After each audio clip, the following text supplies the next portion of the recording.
Hello दोस्तों, जय श्री राम। स्वागत है आपका एक और नए वीडियो में मेरे में, जो कि होने वाला है, जो अभी हाल ही में रिजल्ट आया है Madhya Pradesh forest and jail prairie वाला।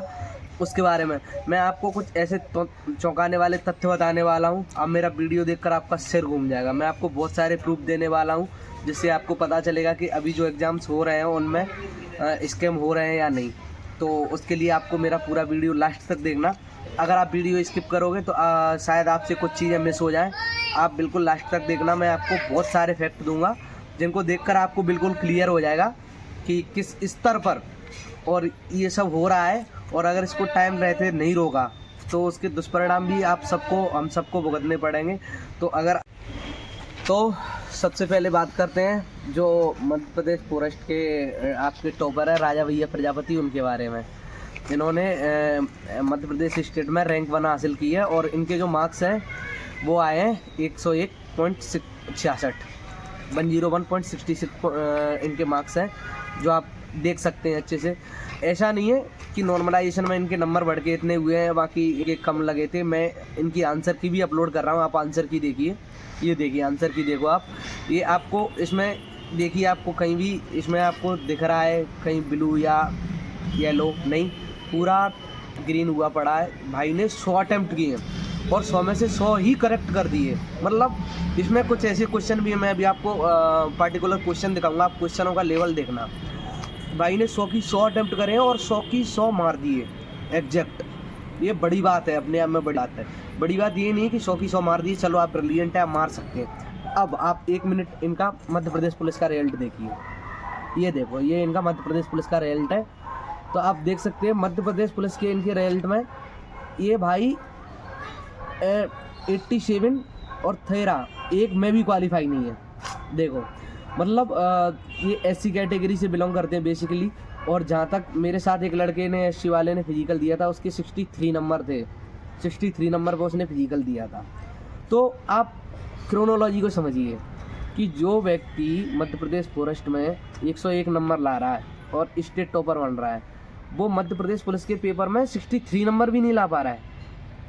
63 नंबर भी नहीं ला पा रहा, जबकि आप सभी ने एग्ज़ाम दिया, आप सभी को पता है कि जो फॉरेस्ट गार्ड जेल प्रेरी वाले एग्ज़ाम थे, वो मध्य प्रदेश पुलिस के जो आरक्षक वाला एग्ज़ाम हुआ उससे कहीं ज़्यादा टफ थे, बहुत ज़्यादा टफ थे इनकी तुलना में अगर देखा जाए तो आप खुद सोचिए, जो व्यक्ति उतने टफ पेपर में 100 के 100 अटैम्प्ट मार रहा है और एकदम करेक्ट मार रहा है, क्या वो मध्य प्रदेश पुलिस आरक्षक में 63 क्वेश्चन भी नहीं कर पाया होगा?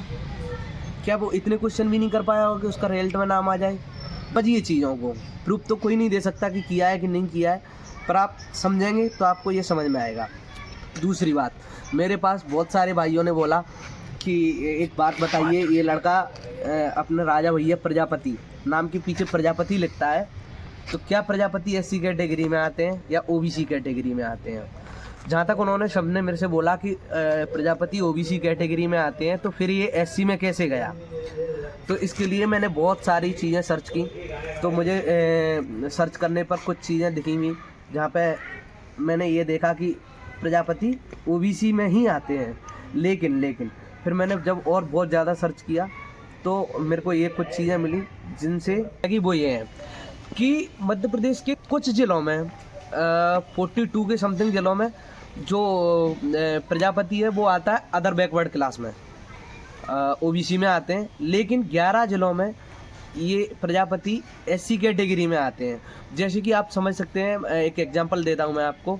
जहाँ पे प्रजापति समाज ग्वालियर में ओबीसी कैटेगरी में आता है, वहीं पर अगर आप दतिया ज़िले में जाकर देखोगे तो प्रजापति एससी में चला जाता है।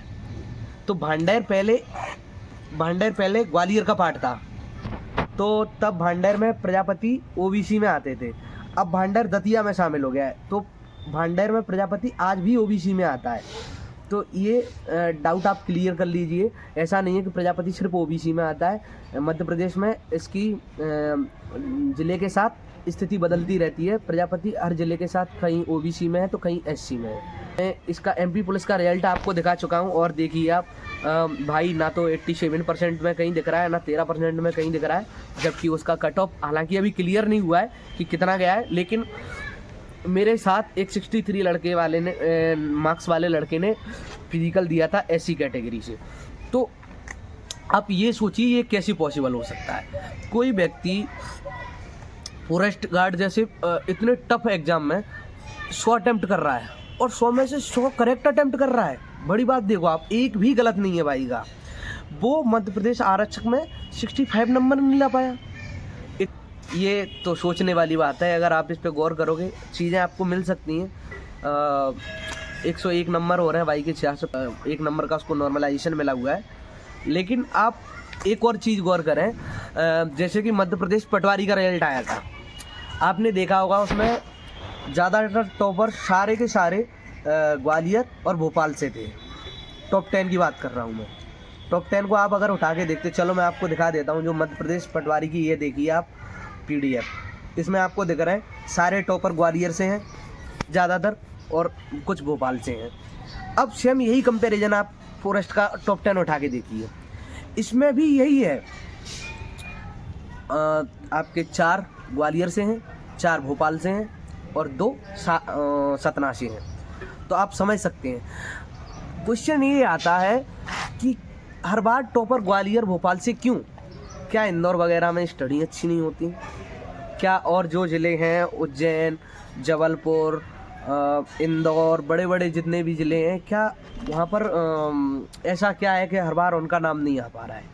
ग्वालियर और भोपाल से हर बार टॉपर निकल। मैं भी ग्वालियर का हूँ, मुझे इस चीज़ से कोई प्रॉब्लम नहीं है, लेकिन सोचने वाली बात है हर एग्ज़ाम में टॉप 10 में ग्वालियर और भोपाल ही क्यों? इस बार सतना से आ गए। पिछली बार सतना, ग्वालियर और भोपाल के अलावा मध्य प्रदेश पटवारी में सागर था। इस बार सागर को रिप्लेस किया है सतना ने। इस बार दोनों टॉप 2 सतना से गए हैं। आप चीज़ों को समझोगे, अच्छे से ऑब्जर्व करोगे तो आपकी चीज़ें समझ में आएंगी कि ऐसा नहीं है जैसा आपको दिख रहा है। इन सब के पीछे कुछ तो चल रहा है। हर बार ऐसा क्यों हो रहा है? अब मैं आपको इनकी आंसर की से कुछ चीज़ें दिखाने वाला हूँ। भाई की आंसर की में कैसे क्वेश्चन थे जो भाई ने सही किए हैं, उसके बाद इन्होंने 100 अटेम्प्ट किए हैं और वो भी करेक्ट। तो देखिए आप, इनका पहला क्वेश्चन है भाई के पास, चंपानेर पावागढ़ पुरातत्व पार्क कब यूनेस्को विश्व धरोहर स्थल बना? इसके आप ऑप्शन देखिए 2011, 2004, 2014, 2009। क्वेश्चन हो सकता है, ऐसा नहीं कि इसको नहीं कर सकते, लेकिन आप समझिए ये ना, इन चीज़ों को आप गौर करिए। ये चीज़ें ऐसी हैं जो कि कोई भी नहीं बता सकता ऐसे चलते फिरते। बहुत ज़्यादा नॉलेज होनी चाहिए इसके लिए आपको। मैं बता रहा हूँ, हमसे भी नहीं बनेगा, मैं कोई बहुत होशियार नहीं हूँ, लेकिन आप कमेंट आप कितने लोगों को ये पहले से पता है। दूसरा क्वेश्चन देख लीजिए। चलो, निम्नलिखित राज्यों में से किस समूह में ग्रामीण गरीबों और गरीबी रेखा से नीचे रहने वाले लोगों की सबसे बड़ी एकाग्रता है? इसका आंसर है आंध्र प्रदेश, कर्नाटक, तमिलनाडु। क्या ये क्वेश्चन आपको पता था? मध्य प्रदेश पुलिस या जितने भी जिनमें सिलेक्शन हो चुका है उन भाइयों से पूछ रहा हूँ, क्या आपको ये क्वेश्चन पता था कि इसका आंसर क्या है? ये मैं ये नहीं कह रहा कि ये किसी को पता नहीं हो सकता है, लेकिन आप ये सोचिए कि जिनको ये पता है वो बंदा पुलिस में 63 क्वेश्चन नहीं कर पा रहा है, जिसने इस लेवल के क्वेश्चन हल की। चलो एक और क्वेश्चन देखो। मध्य प्रदेश के आर्थिक सर्वेक्षण 2020-21 के अनुसार वित्तीय वर्ष 2019-20 के लिए उत्पाद में 3.7% की कमी आई है। इस गणना के लिए आधार वर्ष क्या था? इसका आंसर 2011-12 है। और देखिए आप, जे निम्न में से कौन मध्य प्रदेश के विशेष रूप से कमजोर जनजातीय समूह में से एक है? भारिया, सहरिया, बैगा, भील। ये क्वेश्चन बन सकते हैं, मैं ये नहीं कह रहा कि ये बनेंगे नहीं, ये बन सकते हैं, लेकिन ये उतने आसान नहीं है। अगर उतने आसान है तो आप कमेंट सेक्शन में मुझे बताएं, हो सकता है भैया मुझे टफ लग रहे हो फिर। लेकिन अगर कोई इन क्वेश्चनों को कर पा रहा है और 100 में से 100 अटेम्प्ट कर पा रहा है, तो क्या वो पुलिस में 65 क्वेश्चन नहीं कर पाएगा? बस बाकी मुझे इतना ही कहना है। अभी सबका साथ रहने का टाइम है। अगर आप सब लोग मिलकर एक साथ आवाज़ नहीं उठाओगे तो आज मैं हूँ, कल कोई और होगा, कल तुम्हारे बच्चे होंगे, उनके बच्चों के बच्चे होंगे। इस चीज़ को जितनी जल्दी ख़त्म किया जा सकता है उतना अच्छा है, क्योंकि एक मेहनती लड़का कोई बरसों से मेहनत कर रहा है, उसकी जगह पर कोई आता है और पैसे देकर लग जाता है या कुछ भी। मैं इस राजा भैया के बारे में ही बात नहीं कर रहा हूँ, मैं एक बड़े दृष्टिकोण पर इन चीज़ों की बात कर रहा हूँ। आप चीज़ों को समझिए। तो आवाज़ उठाइए अपने हक के लिए। मेहनत कर रहे हैं, पढ़ रहे हैं, अच्छा कर रहे हैं सब अपनी लाइफ में। तो बाकी यही कहूँगा मैं तो। जय श्री राम। जितना मेरे को समझ में आया मैंने आपको बताया, बाकी आप कमेंट में बता सकते हो। जय श्री राम।